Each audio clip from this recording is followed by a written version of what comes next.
చెప్పండి. Jubilee hills ఉప ఎన్నికల్లో ప్రచారం హోరాహోరీగా నడుస్తా ఉంది 3 పార్టీలది. ఎవరు గెలిచే అవకాశం కనబడుతుంది? ఇప్పుడు ప్రస్తుతానికి అయితే నవీన్ యాదవ్ గెలుస్తారని నమ్మకం వస్తుంది. అంటే ఎట్లా? ఎందుకంటే ఇంతకుముందు టీఆర్ఎస్ చేసిన పనులు చాలా ఉన్నాయి, మిగిలిపోయి ఒక్కటి కూడా సరిగా చేయలేదు. చేస్తామనడం తప్ప చేసింది ఏం లేదు.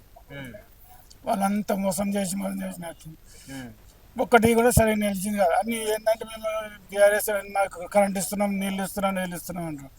ఏమి ఇస్తున్నారు, ఎంతవరకు ఇస్తున్నారో అర్థమైతలేదు.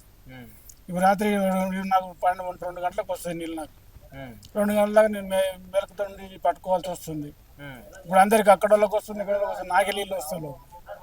నేను ఎవరికి చెప్పుకోవాలని పోయి చెప్తే నేను చెప్తున్నాను, ఫోన్ చేసి చెప్తాను, పంపిస్తాను, అడిగి మనుషులు వస్తారు, నేను అక్కడ లైన్ మ్యాన్ చెప్తాను, లేకపోతే ఇది చెప్తాను అని చెప్పేసి చెప్పుడు కానీ ఇప్పుడు కనీసం 5 సంవత్సరాలు అవుతుంది ఇంతవరకు ఇదేనమాట. కాకపోతే మనకి ఇప్పుడు తెలిసిన పిల్లగాడు కాబట్టి మనం కూడా పిల్లగాడు కాబట్టి గెలిచేయడం అనుకో సంతోషపడతాం, అనుకున్న పనులు చేయించుకోగలుగుతామని ఒకటి ధైర్యం ఉంటుంది.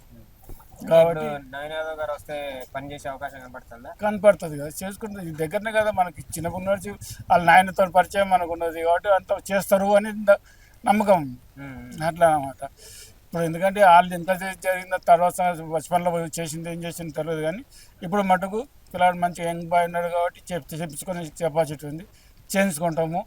మన నమ్మకం ధైర్యం ఉంది, చేస్తాడు కూడా అని నమ్మకం. Subscribe us and press the bell icon for more interesting updates.